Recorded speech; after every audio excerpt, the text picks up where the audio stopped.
కొండాపూర్ మండలంలోని సాయిపేట గ్రామ పంచాయతీలో ప్రైమరీ పాఠశాలలో స్వాతంత్ర్య దినోత్సవం సందర్భంగా దామ శివబాబు ఆధ్వర్యంలో విద్యార్థులకు నోటు బుక్స్ పంపిణీ చేశారు. ఈ కార్యక్రమంలో ముఖ్య నాయకులు గంట నరసింహులు, కుంకుమ మోహన్ రావు, మాజీ ZPTC Dama Maheswararao, telecom advisory director Tatikonda Anusha పాల్గొన్నారు.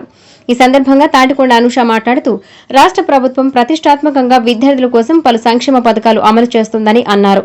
స్వాతంత్ర్య సమరయోధులను గుర్తు చేసుకుని వారిలాగే మంచి స్థాయికి వెళ్లాలని ఆమె సూచించారు. వికసిత్ భారత్ గా సంకల్పం చేయాలన్నారు. పిల్లలు మీరు గుర్తుపెట్టుకోండి, పిల్లలు ఒకసారి చూడండి అమ్మా, ఒకసారి వినండి. మనం ఇప్పుడు 2026 సంవత్సరంలో ఉన్నాము. ఇంకొక 20 సంవత్సరాలకి అంటే మీరు మీ చదువు కూడా అయిపోతుంది. ఆ టైంకి మీరు మంచి పౌరులుగా తీర్చిదిద్దాలని సంకల్పంతో మన మోడీ గారు ఉన్నారు. అదేవిధంగా మన ముఖ్యమంత్రి గారు చంద్రబాబు నాయుడు గారు ఆంధ్రప్రదేశ్ లో మన రాష్ట్రాన్ని అభివృద్ధి చెందించే దిశగా యువత ముందుకు వచ్చేసి ఈ రోజు అభివృద్ధి చెంది తీర్చిదిద్దేది రాష్ట్రంగా మనందరం సేవలు అందించాలి.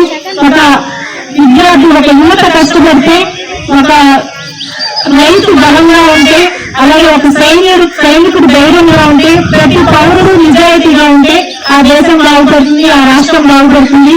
అందరూ మంచి మార్గంలో వెళ్ళాలి, బాగా చదువుకోవాలి. పిల్లలు మీరందరూ మంచిగా సెటిల్ అవ్వాలని కోరుకుంటూ నాకు అవకాశాన్ని కలిగించిన మన ప్రధాన ప్రజల గారికి ధన్యవాదాలు.